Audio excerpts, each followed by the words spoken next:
Maurice Hurrett in his famous article gave an outline of Charles Strickland's life which was well calculated to whet the appetites of the inquiring.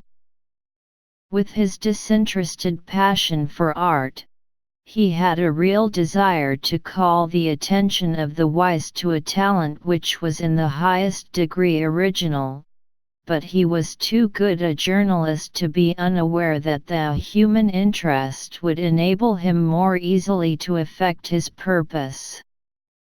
And when such as had come in contact with Strickland in the past, writers who had known him in London, painters who had met him in the cafés of Montmartre, discovered to their amazement that where they had seen but an unsuccessful artist, like another, authentic genius had rubbed shoulders with them, there began to appear in the magazines of France and America a succession of articles, the reminiscences of one, the appreciation of another, which added to Strickland's notoriety, and fed without satisfying the curiosity of the public.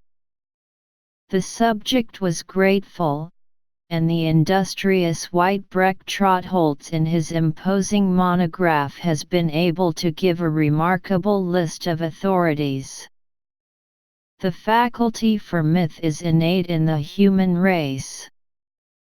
It seizes with avidity upon any incidents, surprising or mysterious, in the career of those who have at all distinguished themselves from their fellows, and invents a legend to which it then attaches a fanatical belief. It is the protest of romance against the commonplace of life. The incidents of the legend become the hero's surest passport to immortality. The ironic philosopher reflects with a smile that Sir Walter Raleigh is more safely enshrined in the memory of mankind because he set his cloak for the Virgin Queen to walk on than because he carried the English name to undiscovered countries. Charles Strickland lived obscurely. He made enemies rather than friends. It is not strange, then, that those who wrote of him should have eked out their scanty recollections with a lively fancy, and it is evident that there was enough in the little that was known of him to give opportunity to the romantic scribe.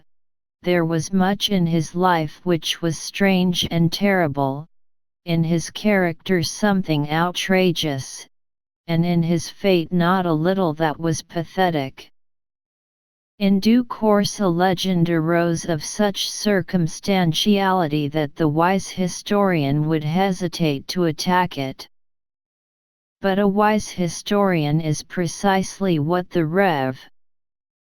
Robert Strickland is not. He wrote his biography avowedly to remove certain misconceptions which had gained currency in regard to the later part of his father's life, and which had caused considerable pain to persons still living. It is obvious that there was much in the commonly received account of Strickland's life to embarrass a respectable family.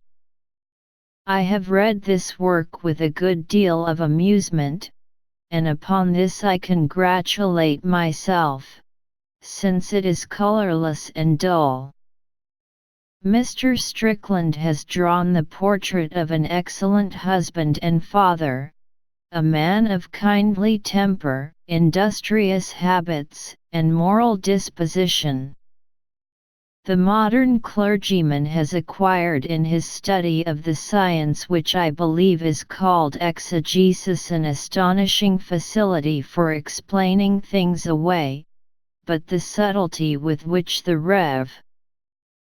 Robert Strickland has interpreted all the facts in his father's life which a dutiful son might find it inconvenient to remember must surely lead him in the fullness of time to the highest dignities of the Church.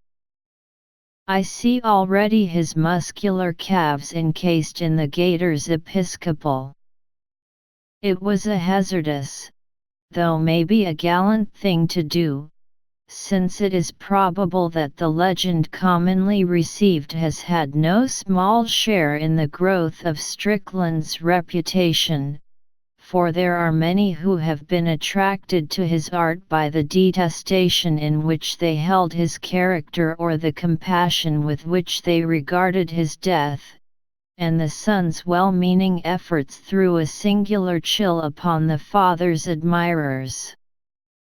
It is due to no accident that when one of his most important works, The Woman of Samaria, was sold at Christie's shortly after the discussion which followed the publication of Mr. Strickland's biography, it fetched £235 less than it had done 9 months before when it was bought by the distinguished collector whose sudden death had brought it once more under the hammer. Perhaps Charles Strickland's power and originality would scarcely have sufficed to turn the scale if the remarkable mythopoeic faculty of mankind had not brushed aside with impatience a story which disappointed all its craving for the extraordinary. And presently Dr. Whitebreck-Trotholtz produced the work which finally set at rest the misgivings of all lovers of art.